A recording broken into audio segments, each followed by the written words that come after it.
Okay, it's number 5. And number 5, I'm seeing what looks like a geometric series to me. It says clearly indicate its maximal domain and range. All right, so I got to go through it, and I always say domain probably is easier for me to do than the range of it. So I want to go to the whiteboard again, and I'm going to write some things down. And certainly what I want to write down is what they've given me, and then what they've asked for. And what they've given me is what I believe is geometric. So y is a function of x, and it's a sum, n equals 0 off to infinity. And then they got this thing, which is x over x plus 1 to the nth power. So if you write that down, and just to get a feel for it's geometric, it's, x over x plus 1 to the 0 plus x over x plus 1 to the first power. And I'm going to say, yeah, I see the geometric pattern at this point. And do you want to know about geometric series, these infinite ones, that the r in this particular problem is the common ratio is x over x plus 1. And I know that for a geometric series to converge, that the r, the absolute value of it, so I'll write this over here, has to be less than 1. I know that much. All right, I know that much. So then the question is, how do you figure out that inequality? And it's an absolute value inequality, right? So I guess I could solve that. Let me give it a try. And I'll put this over your x. You know what? I'm going to hold off on that for a second. And the reason for that, I want to get the sum. And let's write the sum down. So if this condition is met, I can write the sum down. All right, the sum. All right, what's the sum going to be? And the sum of this. So y is a function of x. I'm looking at the sum of it. I want to remind you, n equals 0 to infinity. And for the geometric, this would be r to the n. This would be 1 over 1 minus r, with the understanding that the absolute value of r, whoops, sorry about that, that the absolute value of r is a proper fraction. All right? So I think I can write the sum of it down now. And how do I do that? The sum of this thing, you know what? I made a mistake over here, and I'll put this over here. Let me put y of x down now. This is something that has to do with a geometric series that you should know about. So write down what y of x is. Oops.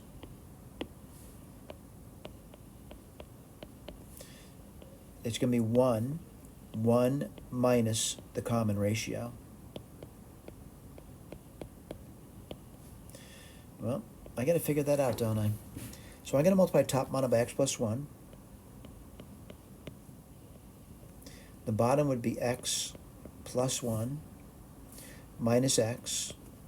And it looks pretty simple, just x plus 1. All right, that's what the sum is, by the way. The sum is just x plus 1. But then I really have to be careful about this over here. And I'm kind of looking at it, and it's the absolute value of x over x plus 1 is less than 1. So I'm going to, try to think through that. And to think through that, I'm really looking at this over here. And I got to start thinking about that. And I'm going to say that this looks like the x plus 1 is between 1 and minus 1. All right? I want to see if I can do that. I got two problems on my hand, by the way. Minus 1, x over x plus 1, and I have x plus 1 less than 1. There's two problems there. And let's go through that. I'm going to put a 0 here. I'm going to add 1 to both sides.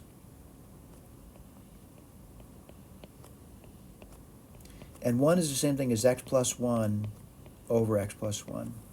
What do you get there? X plus 1, 2x plus 1. All right?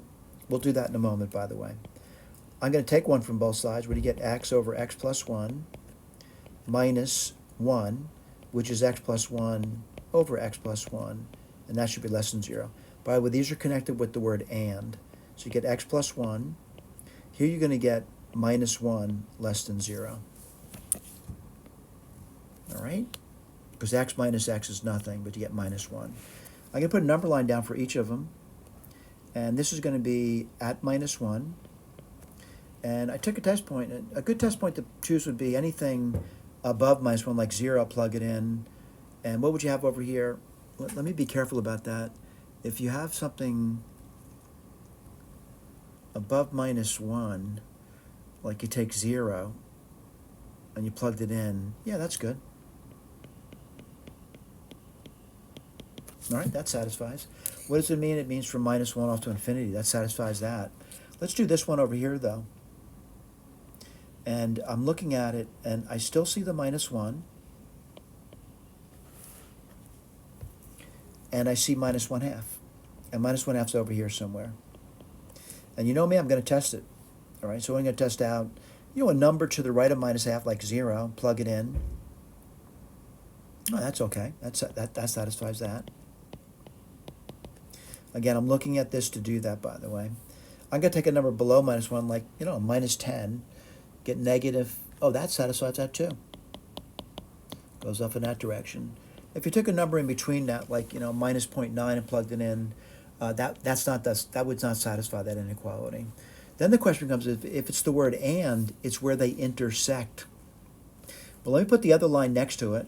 And the other line goes minus 1 in this direction over here, where the intersecting x is greater than minus 1/2. So let's write this down. We now know the domain of the problem. The domain is from minus 1/2 off to infinity. All right. What's the range of the problem? Well, we got the sum. It's right over here. So the range, it's going to be the range, by the way. Well, minus 1/2 plus 1 would be 1/2. So it's going to be from 1/2. And again, you're adding 1 to that domain problem over here, and it's going to go off to infinity. All right? So we are now done with that question. Thank you.